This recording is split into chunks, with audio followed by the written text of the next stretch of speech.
Assalamualaikum warahmatullahi wabarakatuh. Jumpa lagi dengan channel Muhammad Andra Sanampol yang berbagi cerita. Malam ini saya akan bercerita tentang ada dua pusat kebudayaan Islam yang dihancurkan, yaitu pertama kota Baghdad dan yang kedua adalah Andalusia. Dua kota ini adalah dulu pusat peradaban umat Islam yang sekarang sudah tidak lagi menjadi pusat peradaban. Dan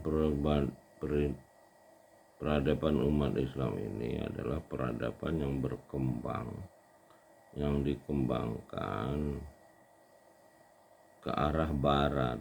Ke arah barat nih oleh kelompok daripada orang Islam Mekah. Jadi ketika era dinasti Utsman itu pejabatnya Khalifah Utsman itu pejabatnya adalah orang-orang Muslim Mekah yang dulunya adalah menjadi musuh dari Nabi Muhammad SAW ketika menerima wahyu Iqra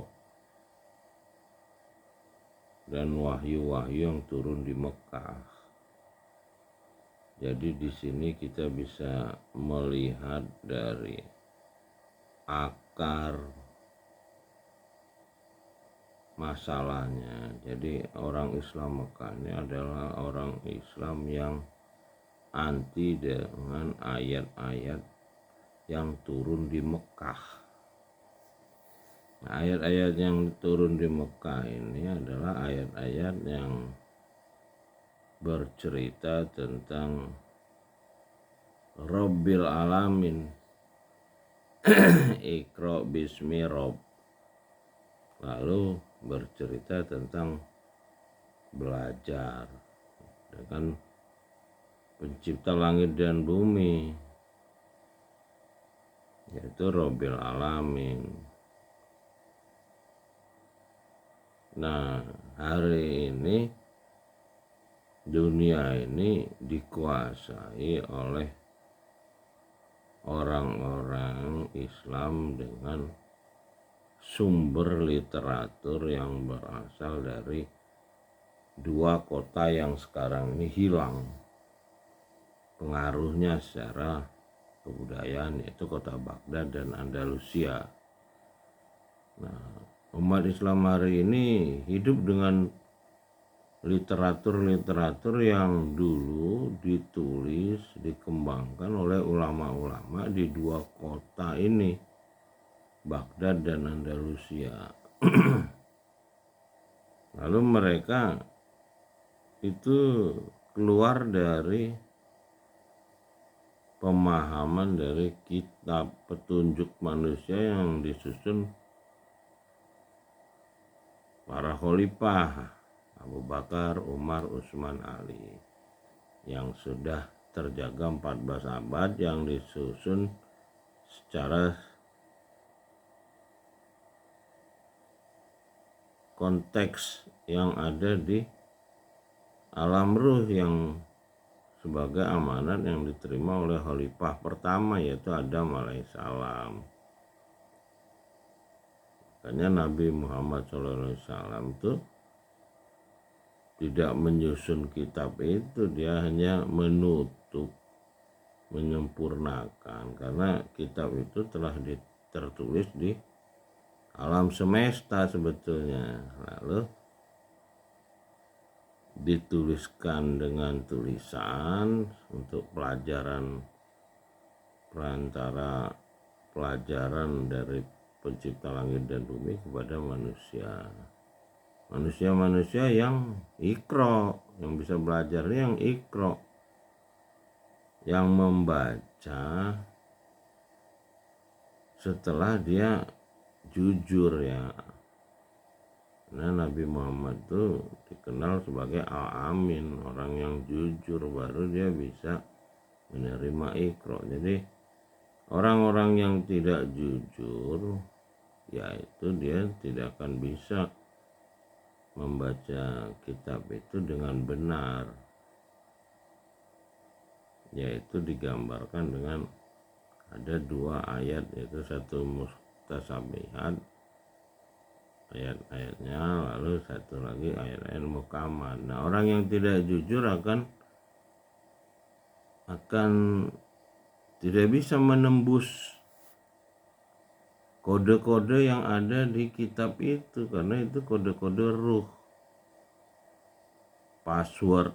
Nah, apalagi dia tidak membaca secara sistem dari awal sampai akhir sebanyak 7 kali. Jadi kalau prosesnya benar, dia jujur lalu dia baca 7 kali, selesai dengan bahasa yang dia mengerti, mudah-mudahan dia mampu membuka aktivasi ruhnya sehingga dia memiliki furqan, bisa membedakan baik buruk. Nah, kalau dia melanjutkan terus proses iqra-nya, maka dia akan sampai di titik hikmah. Di titik hikmah inilah iqra itu, yang 5 ayat itu mulai terjadi gitu loh, bahwa pencipta akan mengajari dengan perantaraan tulisan dan mengajari apa yang manusia tidak ketahui. Ya, mudah-mudahan kita bisa iqra dengan benar. Yaitu iqra yang dengan benar ini bukan sekedar bahasa, ada bahasa alam semesta, yaitu sains, hukum-hukum alam semesta. Itu yang dibilang sunnatullah, bukan sunnah yang disusun dari cerita-cerita Siti Aisyah yang cuman menjadi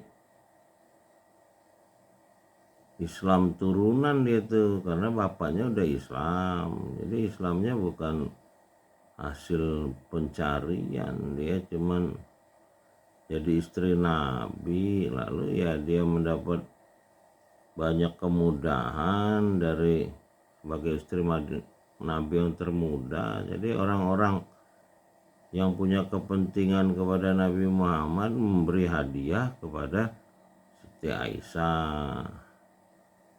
Itu ada ceritanya, sehingga istri-istri Nabi yang lain merasa keberatan.